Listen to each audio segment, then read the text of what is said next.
estáis? Mi nombre es Juan Jesús Vallejo, soy periodista, escritor y el director del programa Noche de Misterio en Caracol Radio.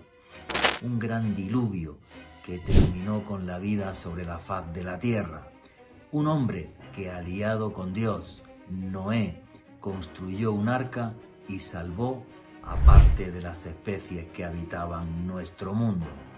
Nos puede parecer leyenda, es parte de nuestra Biblia.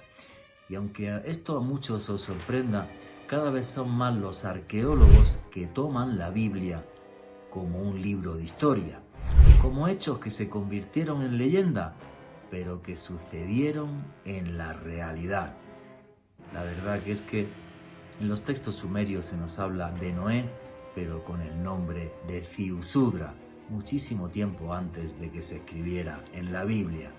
Una gran cantidad de incógnitas que nos hacen ver las Sagradas Escrituras de una forma diferente.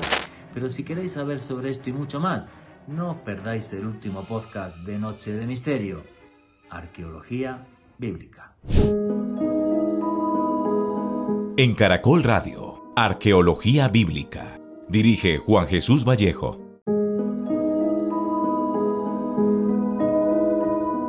Adán y Eva, los primeros hombres caminando por un paraíso celestial, pero su vanidad hizo que desafiaran la palabra de Dios, y eso le costó a ellos y a sus descendientes, toda la humanidad, que somos nosotros, la expulsión de ese paraíso. Y para muchos esto no es más que una especie de fábula que nos cuenta la Biblia. Sin embargo, aunque no se lo crean, hay arqueólogos que han estado buscando el paraíso terrenal. En concreto, el alemán Klaus Schmidt, en las estepas de la actual Anatolia en Turquía. Y según sus teorías, ese paraíso terrenal sí existió y a día de hoy quedan templos en ese lugar, los de Göbekli Tepe. Es un tema entre curioso, polémico, pero ¿es la Biblia realmente un libro de historia? Porque nos cuenta la historia y la vida de Jesucristo en su parte nueva, el Nuevo Testamento. Sin embargo, incluso en lo más antiguo, sí que aparecen cosas que tienen toda la pinta de ser veraces, como por ejemplo el diluvio, que ya se describe en textos sumerios hace 5.000 años. Toda una historia en la que Dios es partícipe junto a los hombres. Unos hombres que muchas veces le traicionaron. Una batalla entre luces y sombras que llega hasta nuestros días y que tuvo su eco en la historia. Buenas noches, noctámbulos. Mi nombre es Juan Jesús Vallejo. Los que queráis seguirme en redes sociales, mi Twitter es @JuanGVallejo, Juan J.E. Vallejo. En Instagram y en Facebook, Juan Jesús Vallejo. Y esto es Noche de Misterio. Y aquí lo que hacemos es periodismo de misterio. Nosotros os ponemos los hechos encima de la mesa y vosotros decidís qué hay detrás y qué no. Y como aquí somos una gran familia, la familia del misterio, ya tenemos un numeral en Twitter para vuestras preguntas y comentarios y ese numeral es Biblia Caracol. Repito, el numeral es Biblia Caracol. Me fascina leer la Biblia. La parte que más me gusta, otro día haremos un programa sobre eso, es el Apocalipsis. Es la cosa más fascinante de texto que jamás he tenido en mis manos. El mismo que escribió Juan en la isla de Patmos. Historias fascinantes de las que hoy os vamos a contar muchísimas cosas y además, como siempre, con un invitado de excepción. Por cierto, los que os guste el periodismo de misterio, que sepáis que hay un canal de YouTube que se llama Oculto tras la sombra. Repito, Oculto tras la sombra. Ahí todas las semanas tenéis vídeos y podcast también de periodismo de misterio. Y ya arrancamos sin más dilación. Alejandro Bernal, amigo, compañero, ¿qué hay? ¿Cómo estás en esta Semana Santa? Hola Juan Jesús, un saludo para usted, para nuestro invitado de excepción de este capítulo, el Monseñor Andrés Tirado, y desde luego un saludo también muy especial para todos los oyentes de Caracol Radio, también para todas las personas que nos escuchan en diferido a través del podcast que vamos a publicar en la lista de reproducción del canal de YouTube de Caracol Radio, un programa fundamental precisamente para esta Semana Mayor, para esta Semana Santa, hablar sobre aspectos bíblicos muy interesantes con un auténtico experto. Efectivamente, y el que sabe de Biblia y de historia muchísimo más que nosotros es el Monseñor Andrés Tirado. Monseñor, muchísimas gracias por atendernos en Semana Santa, pues porque me imagino que usted estará con muchísimo trabajo. Juan, muy buenas tardes, noches, días a los que nos estén escuchando, porque ya tenemos una gran ventaja que los medios virtuales, el canal de YouTube de Caracol y otras redes nos escuchan a todas horas en todas las partes del mundo. Eso es algo fantástico que los medios nos regalan. Alejo, un saludo especial, y a todos los que nos están escuchando. Sí, Semana Santa, hay dos partes en la liturgia o en el año muy importantes, fundamentales, de mucho trabajo y mucho esfuerzo, que es la Navidad y la Semana Santa o Semana Mayor. Padre, eso le iba a decir, antes de meternos en arqueología bíblica, creo que sería una frivolidad por mi parte si no le pregunto, ya que le tengo aquí, ¿qué representa realmente la Semana Santa para todos los cristianos?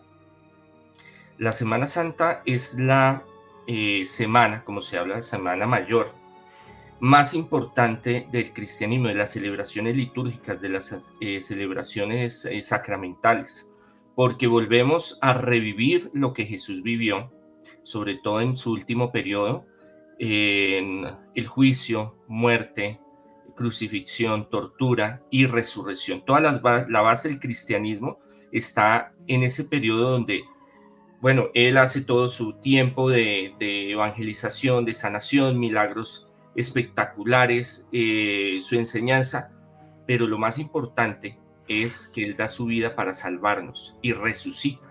Y ese resucitar cambia todo en la vida de los apóstoles y de la iglesia primitiva, y eso hace de que se expanda como la pólvora el cristianismo.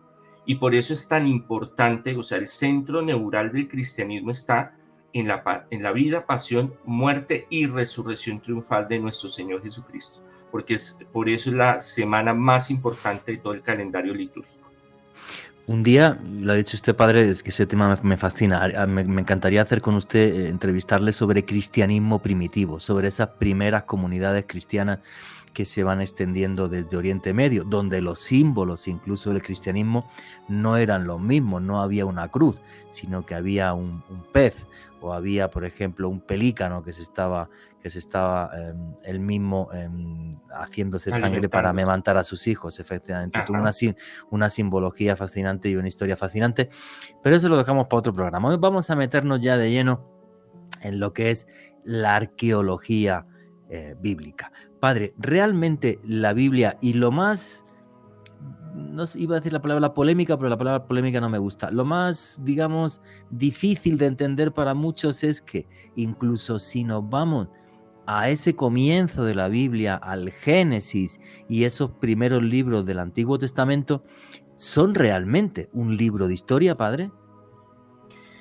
La historia, la literatura, la teología, la doctrina, la ley, la organización social, la antropología, sociología, todo tiene que ver con el Antiguo y el Nuevo Testamento. Las bases de la civilización moderna, como la tenemos nosotros, viene en gran parte cuando la Iglesia empieza a tener un poder muy grande después de que fusiona Constantino la Iglesia con el Estado. Y vemos más adelante lo que es los reyes católicos, y bueno, aquí en Sudamérica llegan los españoles. Bueno, el hecho es que neurálgicamente nosotros estamos conectados, nuestras bases éticas, morales, sociales, con la religión. ¿A cuál religión? Judío-cristiana. Eso es algo fundamental para entenderlo. Y en la religión judío-cristiana, los judíos y los cristianos beben de muchas fuentes, y la Sagrada Escritura bebe de muchas fuentes en las cuales hay historia, hay arqueología, hay mitología, hay una semiótica, una interpretación de los símbolos, de los signos, hay ley, hay moral, hay ética. Es un conjunto de varios temas que confluyen en la Sagrada Escritura. No podemos decir que la Sagrada Escritura toda sea un libro textual arqueológico. Ese es un problema, porque la gente a veces cree que textualmente dice una cosa y es así. Por ejemplo, en el caso de Jesús, Jesús dice, mire, si tu mano te hace pecar, córtatela, si tu ojo te hace pecar, sácatelo. Es más importante ir al reino de los cielos ciego y manco que perderse, que condenarse. No le está diciendo a los apóstoles, vaya y sáquese un ojo, córtese una mano. Tiene un lenguaje literario, un lenguaje teológico, un lenguaje histórico, que sí, el Antiguo Testamento tiene una gran cantidad de señales y de signos y también de historia que realmente viene de un origen y viene de una fuente real. Pero hay que saber entender y comprender. A eso entra lo que es una línea de la arqueología, que es la arqueología bíblica, que estudia todo el fenómeno bíblico a través de la arqueología, lo que es la geología, la botánica, la historia, como para desentrañar muchos parámetros que hay de la historia de la humanidad, porque hay historia bíblica, historia de la humanidad, para darle un contexto en el cual donde cambian conocimientos y donde hay cosas que son ciertas y cosas que no, o cómo fueron planteadas o cómo fueron establecidas. Es importante entender, y esto es algo muy, muy fundamental, porque los que nos están oyendo van a tener un conflicto muchas veces, porque van a leer algo y van a decir, no, pero es que aquí dice tal cosa. Pero es que hay que interpretarlo y hay que mirar el contexto político, geopolítico, económico, histórico, arqueológico, geográfico, para entender qué es lo que se estaba dando en ese momento. Entonces empiezan a luchar una pugna entre la fe y la ciencia, que no debe de ser.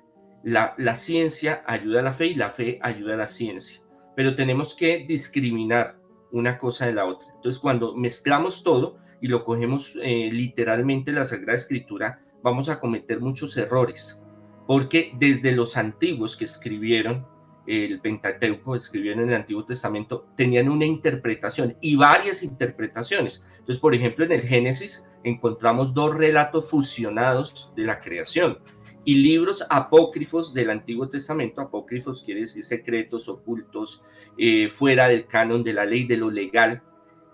Hablan de que hay 17 relatos hebreos de la historia del Génesis. Entonces hay que empezar a estudiar y a profundizar y ver qué es realmente lo que nos está mostrando a lo que nosotros creemos a través de películas, a través de la misma Biblia o a través de lo que nos han contado. Es que eso que ha dicho usted me parece fundamental para todo el público, sean cristianos o no.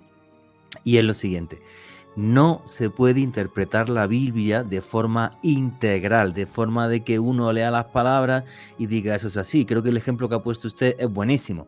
Cuando dice Jesucristo, es mejor que te quites un ojo y te quites una mano y entrar ciego y manco en el reino de los cielos, que sumirte en la oscuridad. Claro, no lo decía de forma literal, no es para que la gente se saque un ojo y se corte la mano, hay que interpretar absolutamente todo. Y buenísimo que comente usted también lo de los evangelios apócrifos, todos los que hay, son más de 50, todos los que hay fuera del canon de la iglesia, y de eso otro día me encantaría también hacer un programa sobre los evangelios apócrifos, que es un tema buenísimo. Vamos a meternos un poco más ya en lo que es la arqueología bíblica. Le comentaba la historia del paraíso terrenal que aparece reflejado en estos primeros libros de la Biblia, en el Antiguo Testamento, porque efectivamente hace ya unos años el arqueólogo alemán Klaus Schmidt, cuando descubrió los templos de Göbekli Tepe, que tienen ni más ni menos que 12.000 años de antigüedad,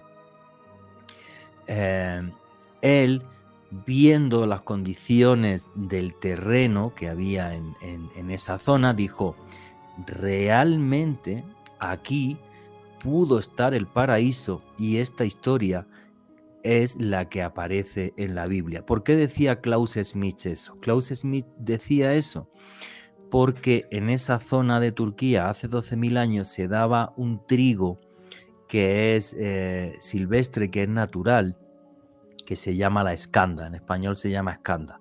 Bueno, pues había tal cantidad de trigo de escanda, que hacer pan, pues uno no tenía que cultivar, simplemente iba, cogía el trigo, podía hacer pan, podía hacer cosas con ese grano.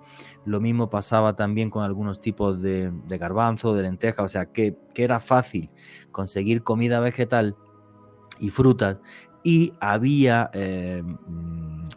ganado, o sea, había ganado silvestre, en concreto gacelas, pero había manadas de más de 5.000.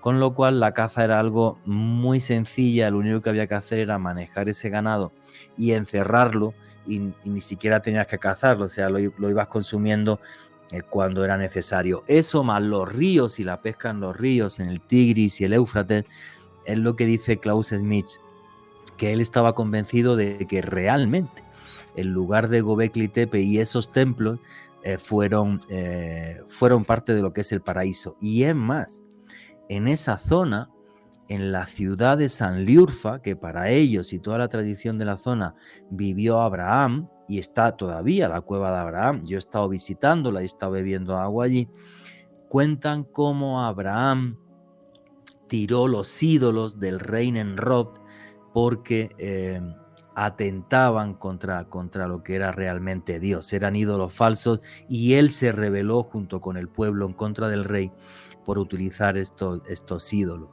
Entonces es una historia que es tremendamente curiosa, en la que se han metido arqueólogos valientes. Bueno, Klaus Schmitz es reconocido a nivel mundial, falleció hace poco, por descubrir lo que sería la civilización más antigua del mundo, y eso sí que no tiene duda histórica alguna por las pruebas de carbono 14. ¿Qué opina usted, padre, cuando personajes como Klaus Schmitz son tan valientes y dicen, vale, pues aquí tenemos arqueología, pero es que esto que yo estoy investigando, estoy convencido de que realmente tiene un reflejo en la Biblia? ¿Qué opina usted de este tipo de hechos, padre? La ciencia bueno, yo lo hablo así, un animal que va caminando y va evolucionando. Antes se creía que el tiempo de la civilización era hasta los sumerios, ¿no? 7.000, 8.000 años. Sí, más de 5.500 decían que era imposible, hasta que Klaus Schmitz cambió la historia. O sea, hemos pasado de 5.500, nos hemos ido a 12.000. Y además, las pruebas de carbono 14 no dan pie a lugar duda científica. Contundentes. Y que se habla de que puede haber más pruebas de que hayan civilizaciones más antiguas, 20.000, 30.000, 50.000 años. Están en ese proceso. Sí, sí. Podríamos hablar algo, lo cual en los más estudiosos hablamos de un núcleo común histórico, teológico, de la humanidad, presumerio, antes de todas las civilizaciones, donde todas se conformaban en un mismo conocimiento.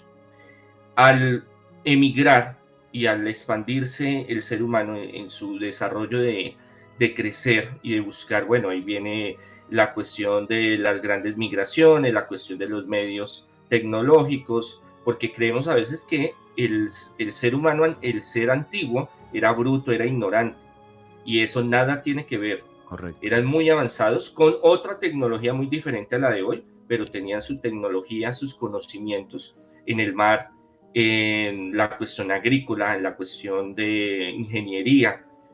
Y estos pueblos, volviéndose seminómadas, al organizarse en muchos lugares, toman esa fuente y van creando su propia historia. Entonces ahí hablamos de los sumerios, hablamos de los babilónicos, hablamos de los asirios, hablamos de los persas, zoroastristas, y también hablamos de un pueblo, que es el pueblo judío, que tiene una gran particularidad. Él está en el centro de algo, de un punto neurálgico, geográfico, camino súper importante, por eso se lo peleaba todo el mundo, Judea, Israel, porque de occidente a oriente y de oriente a occidente tenían que pasar comercialmente ahí. Y ven del norte, entonces asirios, babilónicos, sumerios, Mesopotamia, Ur de Caldea, donde estamos hablando de Abraham, y abajo, ¿quiénes están? África, Egipto. y está Egipto. Egipto. Entonces, fuentes de comunicación y de encuentros, los pueblos del mar, o sea, los filisteos también que llegaban, empezó a hacer una amalgama de muchos conocimientos y los judíos empezaron a crear su historia de todos esos relatos. Por eso tiene un núcleo común, que usted los mira en diferentes pueblos, historias de la humanidad, y usted dice, hombre, esto es copiado. No, no es que sea copiado, es que cada uno tomó esos relatos y los adaptó a su historia, a su componente social, antropológico, personal y religioso. Entonces, el pueblo judío, ¿qué pasa? Tiene una experiencia extraordinaria personal con un solo Dios verdadero. Es el único pueblo de Mesopotamia, monoteísta, de esa región donde dice, no, yo no quiero más dioses, a mí no me traigan a nadie porque yo me casé con Yahvé, el Señor, y voy a serle fiel a él. Vengan a matarme o matémonos entre nosotros, que eso pasaba muy frecuentemente en esa época. Y ellos deciden tener una historia muy particular con el Dios Yahvé, o el Señor, o Adonai, o Elohim, como lo quieran llamar, pero es una religión monoteísta, se desarrolla todo un pensamiento monoteísta. Aunque los egipcios también, con Amón y toda esta cuestión, Ra llegó a tener también, pero fue muy corto. Las otras civilizaciones siempre mantuvieron, hasta los romanos y posteriormente los celtas, una cantidad de politeístas, de polidioses, muchos dioses, que les parecía mucho más conveniente tener muchos dioses para cada cosa, para sacar una muela un dios, para el trueno otro dios, para el agua otro dios, pero aquí habían unos rebeldes que decían, no, yo solo quedo con un Dios que es el Dios de todo, de la creación del universo. Pero a eso tenemos que empezarle un origen. Entonces vienen los relatos del origen, del Génesis. Génesis quiere decir origen, comienzo, donde tienen que sentarse a pensar y decir de dónde venimos. Eso. ¿Cómo es esta historia? Entonces, cuénteme usted qué le contaron a usted. No, es que mi tatarabuelo me dijo que es que una inundación. Bueno, ¿y usted qué? Y el otro que dijo, no, es que todo era oscuridad y se separó y volvió y el Señor separó las bóvedas celestes de las aguas terrenas. ¿Y usted qué le dijo el otro? No, yo vine de tal pueblo y a mí me dijeron tal cosa.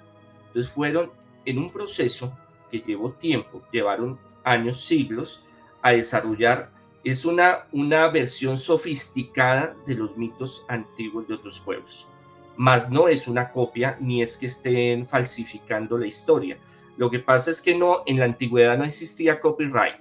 No decía, es que esto es suyo, esto es mío, sino que todo se intercambiaba. Y cuando los pueblos se cruzaban, cuando se casaban entre ellos, cuando tenían intercambio económico, intercambio de alimentos, el trueque, esto también había un contacto, un intercambio intelectual, teológico, espiritual, de leyes, de todo. Entonces, ese es el fruto más moderno de lo antiguo, de Mesopotamia, de Egipto, de África, y aún yo podría decir, parte algo de los griegos, de los hindúes, de los chinos, de los japoneses y de otras culturas.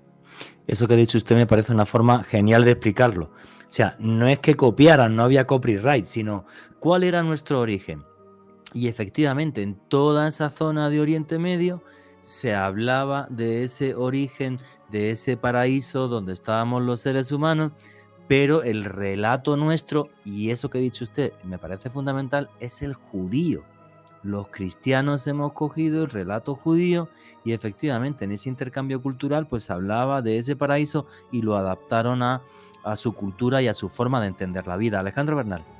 Juanje, y es que respecto a lo que decía el monseñor, a mí particularmente siempre hay una parte de Génesis de la Biblia que me ha llamado mucho la atención y es el diluvio universal, y sobre todo cómo muchas culturas de la antigüedad casi siempre hacen referencia a un diluvio, a una gran inundación que lo cubre todo de un momento para otro. De acuerdo al contexto bíblico, fue más como a modo de castigo en el pasado, pero lo más interesante, Juanje, es cómo muchas culturas, a pesar de sus distancias geográficas, los representan. Pero ahora, fíjate, disculpa, no muchas culturas, más de 500 culturas está increíble. Documentado, algunas de ellas en Oceanía, o wow. sea, al lado de Australia. Filipinas. Efectivamente, los maoríes tienen también el mito del diluvio.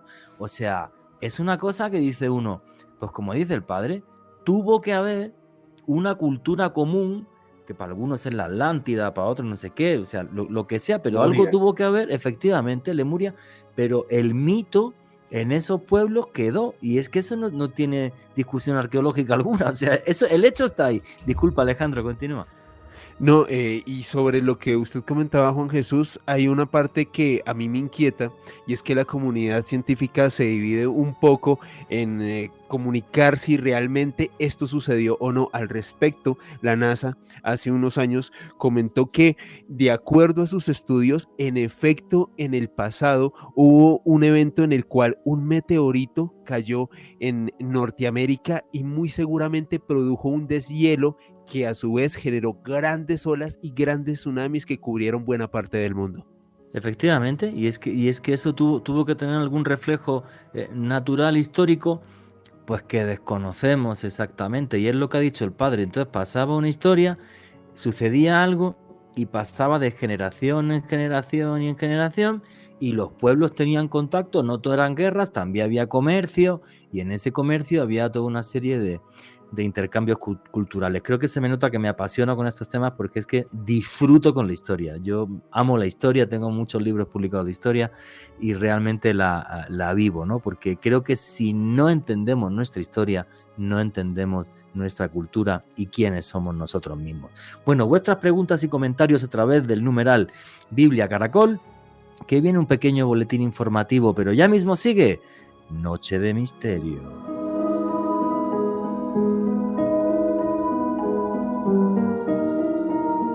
Ya regresamos con Arqueología Bíblica.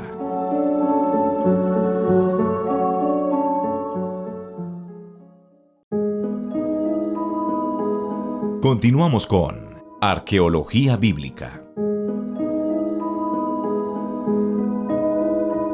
Y aquí seguimos en Noche de Misterio, vuestras preguntas y comentarios a través del numeral Biblia Caracol. Y aquí estábamos hablando fuera de micrófono. Yo había hecho un guión que ya he destrozado, porque ya he puesto muchos temas y realmente esto que estamos contando creo que es fascinante, ¿no? Entender ese origen que aparece en el Antiguo Testamento y ver que realmente tiene un respaldo histórico y arqueológico. Para ir cerrando los temas de los que estábamos hablando, yo quería meterme con el padre Andrés Tirado en un par de ellos. Padre, entonces, ¿cómo interpretaríamos y cómo interpretan los cristianos la historia del Edén? Bueno, hay algo importante, es que en los últimos 150 años, con el desarrollo de la ciencia, varios científicos han querido, tanto gnósticos como ateos, como judíos, como cristianos, buscar en la ciencia respuestas a la veracidad de la Biblia, de la Sagrada Escritura. Como hablamos ahorita, el doctor Smith, él hace un planteamiento, el cual yo también estoy de acuerdo, que muy posiblemente en Turquía habla la Sagrada Escritura, que no hay un sitio como tal específico para entender de dónde viene el origen del Edén. El Edén, hay dos Edén, para que entendamos en el Mila, en la Torá del Antiguo Testamento, uno espiritual, que es el reino de los cielos, el cual los justos van a ir allá, que Jesús lo retoma en el Nuevo Testamento y nos lo plantea de una forma mucho más real para poder llegar a él. Y un segundo, ese es el Han Eden, que es el de la tierra, donde nos fuimos creados. Y bueno, ahí entraríamos a algo que de pronto en otro programa hablaríamos, sería creacionistas versus evolucionistas, aunque yo tengo una propia teoría que es una evolución programada y tiene que ver también con los extraterrestres. Bueno, pero eso lo hablamos en otro cuento, en otra historia, porque eso es más largo. Entonces, ¿en qué el Han Eden lo limitan entre las coyunturas de nacimiento de los ríos, del Éufrates, del Tigres, y tratan de unirlo con el Nilo y algunos más progresistas con el Ganges? Entonces, particularmente en todas las culturas que hablan de el inicio de la humanidad, hablan lo que el doctor Smith hablaba de un paraíso terrenal, donde frutos, animales, agua, clima, era muy prolífico para crear, para crecer, para multiplicarse. Pero hay otros especialistas que hablan que en África el origen del hombre como tal moderno podría llegar ahí y podría haber un Edén ahí. Hay otros que son más conservadores y dicen, no, existió el Edén pero desapareció.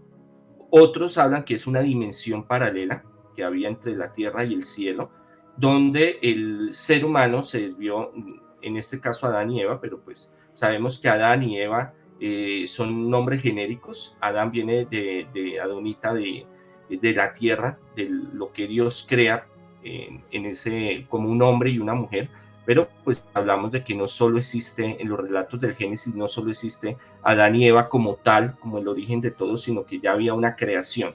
Y en esa creación eran múltiples creaciones en muchos lugares, entonces no solo estaba Adán y Eva, aunque sí podríamos decir, tuvo que haber un primer hombre, tuvo que haber una primera mujer como tal. Sí, claro. Pero ya el desarrollo, eso ya es otro tema mucho más profundo, que de pronto en otro programa lo podemos llegar a tomar. Entonces los especialistas, los que son, hay que clasificarlo entre los que son minimalistas y maximalistas en la arqueología bíblica.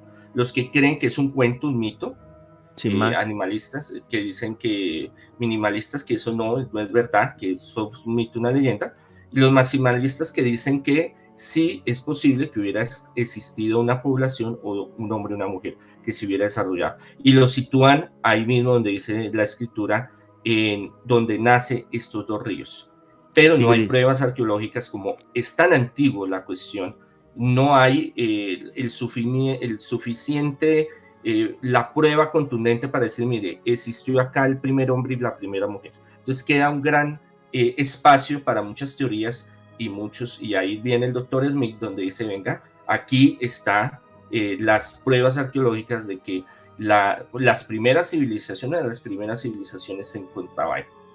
Efectivamente, no hay a lo mejor una prueba contundente, pero sí hay indicios. Y esos indicios nos llevan siempre a esa misma zona, lo que se conoce en la antigüedad como el creciente fértil, a día de hoy lo que es Oriente Medio, entre lo que es el actual Israel, Siria, hasta llegar a la península de Anatolia, y efectivamente son las civilizaciones más antiguas del mundo. Y es curioso que entre todas ellas se dé ese mito del Edén, con lo cual yo sí que creo que existió. Y como ha dicho el padre, pues a lo mejor no solamente estaban Adán y Eva, había obvio más hombres y tal, pero sí ese Adán y Eva serían una especie, por decir algún nombre, como una especie de patriarcas, como los primeros, como los que crearon, como los padres de la humanidad, efectivamente.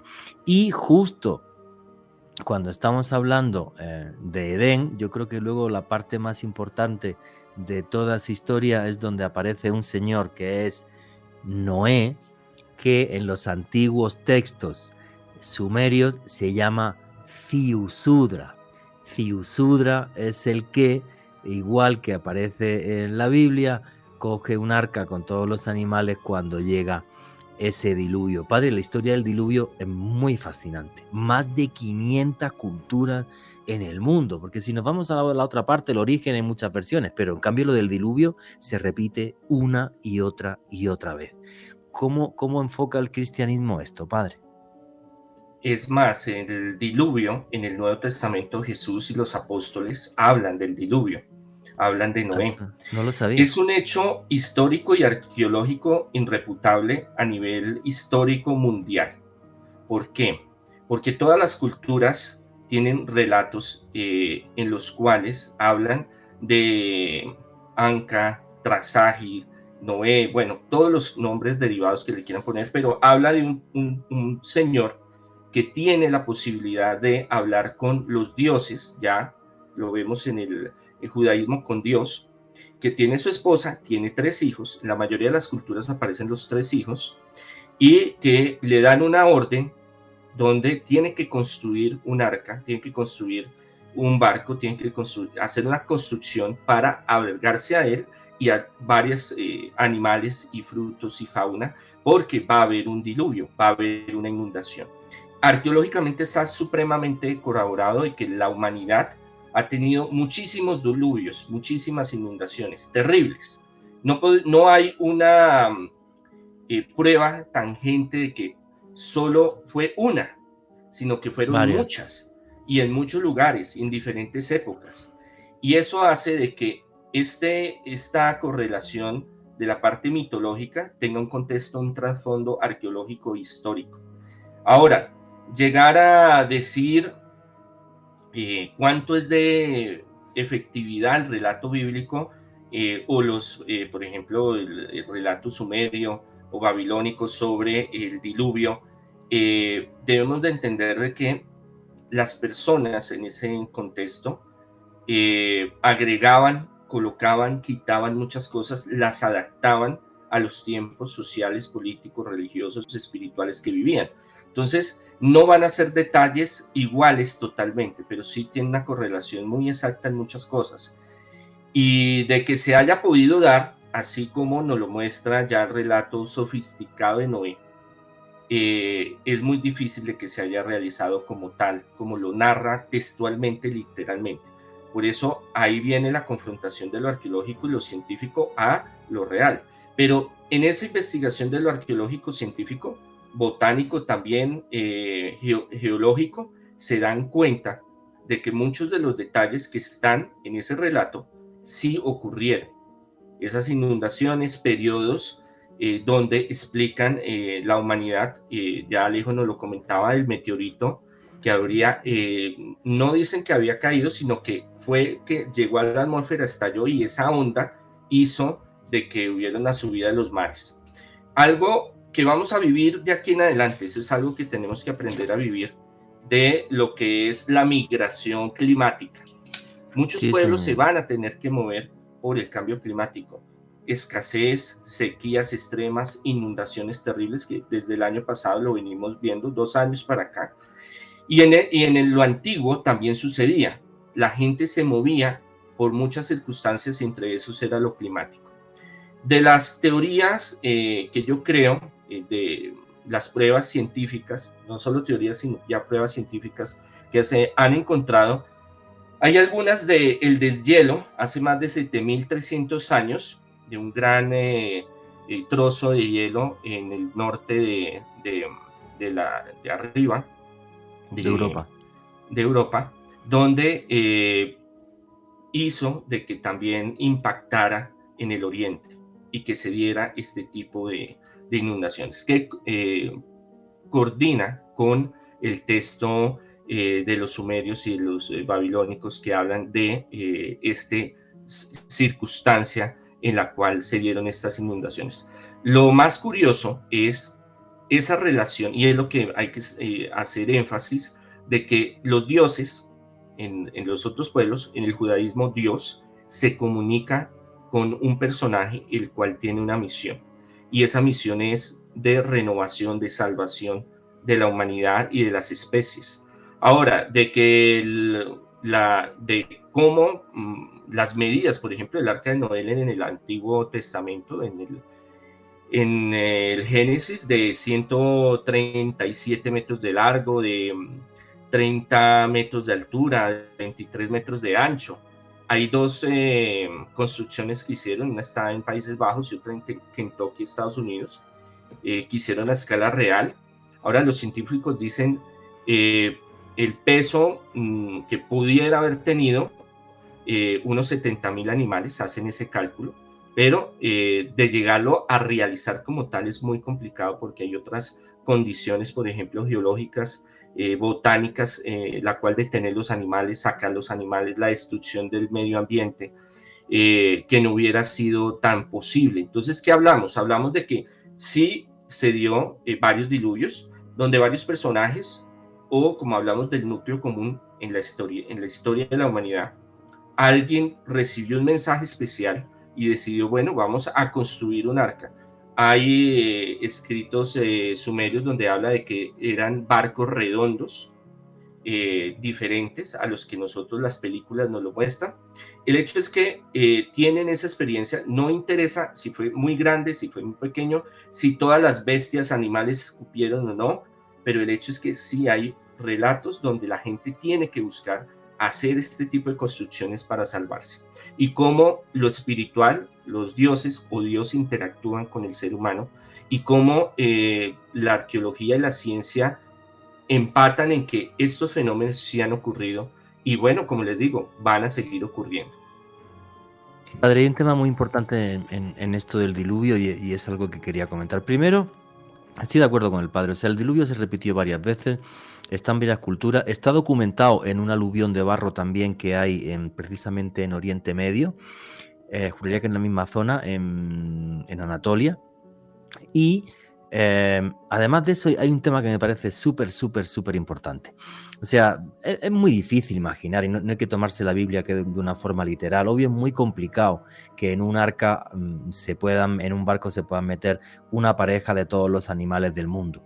Pero yo me imagino gente viviendo de una forma primitiva hace 7, 8 mil años y que metió todos los animales que pudo, y que a lo mejor estaba cerca de una zona costera y agarró un barco y dijo: hasta que pase esto y recupere mi zona, estoy en el mar. Lo que sí es cierto, y esto es tremendamente curioso, es una cosa que se conoce por el nombre de la anomalía del Ararat.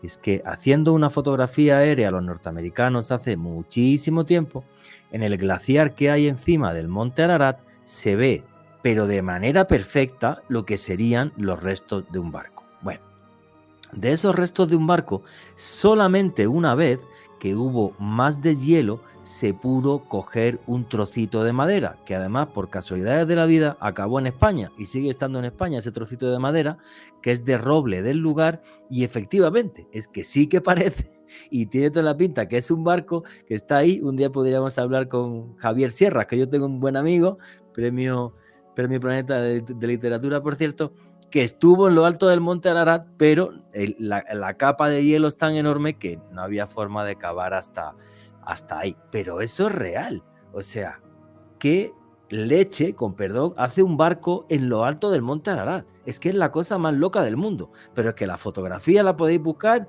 en Google, ponéis anomalía Ararat y veréis la fotografía donde se ve perfecto y está hecho de madera, no cabe duda.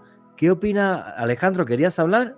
Sí, dale. Sí, Juanje, precisamente también sobre el diluvio, hay un estudio científico que llevó a cabo un investigador británico, Chris Torney, y este hombre como tal publicó esta investigación en una revista que se llama Quaternary Science Review. Y lo que nos dice Torney es bastante interesante, Juanje, monseñor y oyentes. Él nos comenta que como tal, de acuerdo a sus pesquisas, pudo evidenciar cómo hace entre 8.740 años y 8.160 antes de Cristo ocurrió un deshielo precisamente en el Atlántico Norte que aumentó las aguas del mar a nivel mundial entre 1.5 y 2 metros.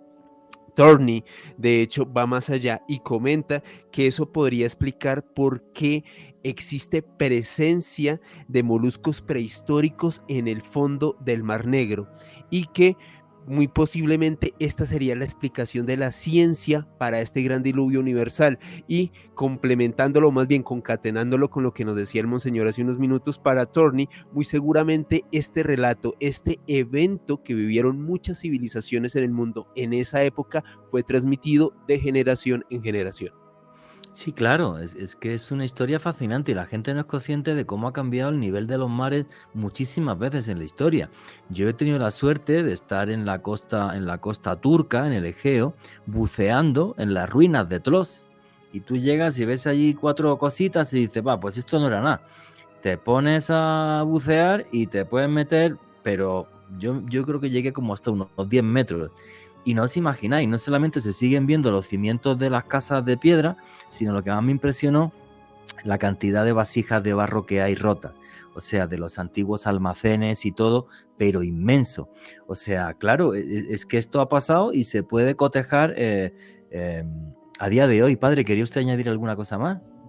Sí, en el Mar Negro, Mar Muerto, perdón, era un lago, y al subir, según las teorías científicas, el mar se volvió salino. Entonces se habla de que ahí se pudo haber dado la primera inundación como tal, que habla el Génesis.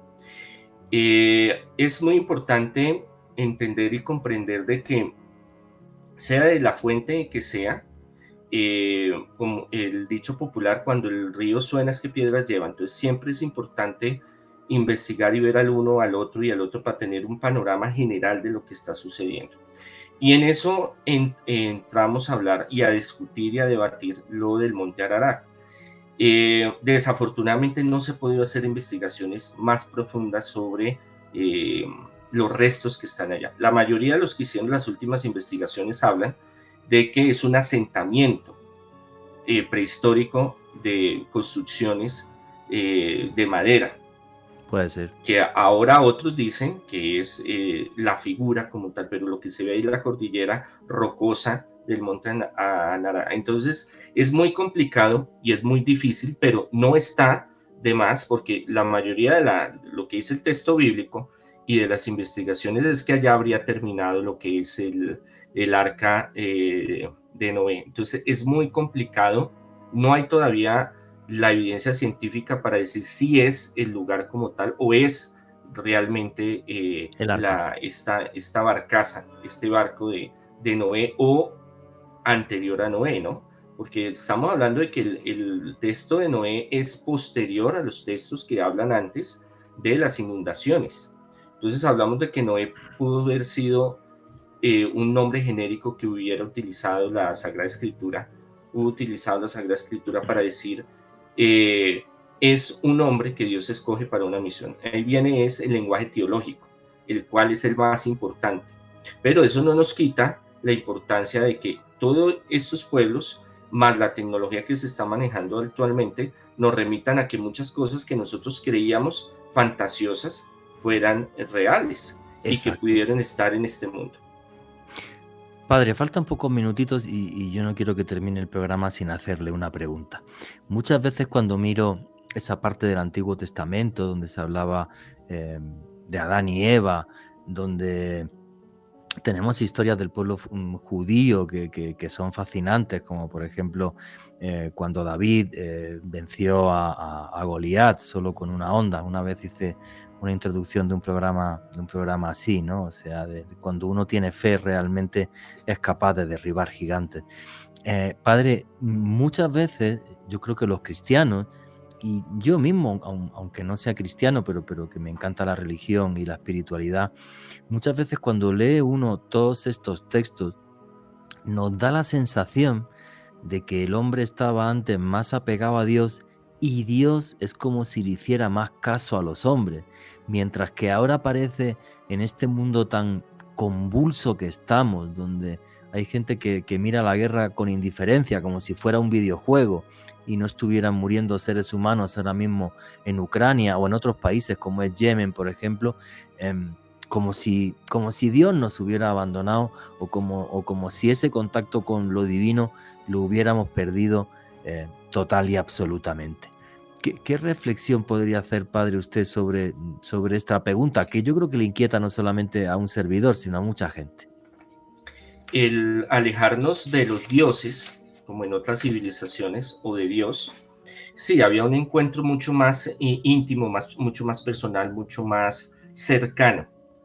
Y eso también ayudaba a que muchas cosas estuvieran en orden. Siempre ha habido batallas, siempre ha habido enfrentamientos, siempre ha habido guerras, siempre ha habido conflictos.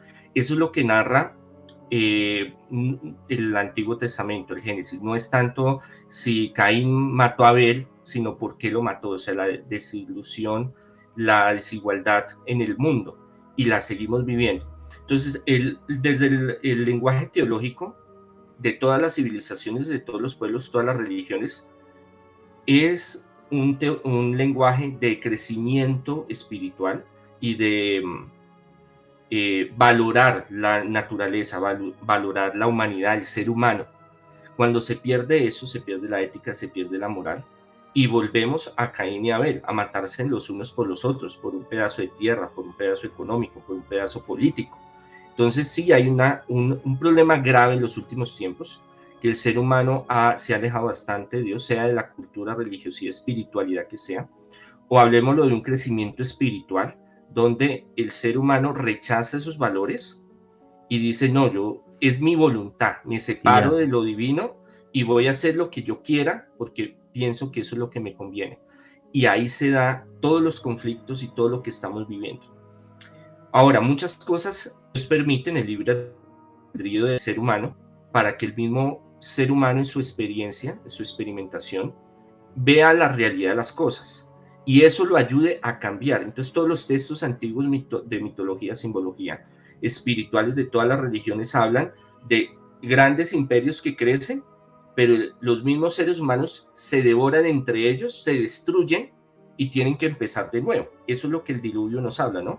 Los dioses le dicen a los diferentes pueblos, esto está podrido, esto está dañado, lo vamos a acabar. Dios le dice a Noé, mire, han pecado, están en la depravación más grande, están llevados, voy a destruirlos y voy a rehacer todo nuevo. Entonces, esto ha pasado, estos ciclos en la humanidad. Estamos pasando por un ciclo muy terrible en el cual se supone que somos hombres modernos, pero no hemos evolucionado espiritualmente, intelectualmente, seguimos en las mismas y eso es lo que hace que haya tanta desigualdad, tanta pobreza, tanta miseria, tantos conflictos. Nosotros deberíamos vivir en un Edén, en un paraíso, porque la tierra da, porque los animales están, porque Claro. la agricultura... Sobra comida en el mundo. Sobra. Sí. Y hay cómo trabajarlo. Lo que pasa es que los grandes quieren tener más y apoderarse de los demás. Entonces son los que acaparan. Y los que no, entonces tienen que entrar en conflicto porque yo quiero tener, usted no me deja, entonces nos vamos a la guerra, nos vamos a enfrentar porque es que yo quiero tener lo que es mío y mis derechos. Es lo mismo de toda la humanidad, pero siempre los dioses en las diferentes culturas y Dios nos hace ese planteamiento de acercarnos a un crecimiento espiritual. Si nos acercamos a ese crecimiento espiritual, vamos a encontrar una armonía en la naturaleza y en el mundo. Padre, muchísimas gracias. Quería terminar con esa reflexión. Tenemos solo un minutito. Entonces, Padre, la gente que quiera seguirlo, ir a su congregación, ¿cómo le buscan, por favor? Sí, en San Google pueden escribir Monseñor Andrés Tirado en YouTube, Facebook, Instagram, TikTok también. Tenemos más de 1500 videos en YouTube. Ahí encuentran toda la información de todo lo que hacemos, cursos, ayuda espiritual, sanación, liberación, prosperidad, exorcismos, ayuda de parejas. Hay varios libros que he escrito, los pueden encontrar en internet y en todo lo que les va a colaborar en las redes me encuentran. Muchísimas gracias, Padre. Alejandro, 10 segunditos, yo también. Juanje, un recorrido apasionante a través de la Biblia y me pueden seguir en Facebook, Twitter e Instagram en @alebernalperez con @. Pues yo me quedo con la reflexión del Padre Monseñor Tirado. Parece mentira que seamos capaces de repetir esa barbarie una y otra vez en ese bucle de autodestrucción que lleva milenios. Peguémonos a la luz y alejémonos de la oscuridad. Y nunca olviden que vivimos en un mundo mágico porque está repleto de misterio.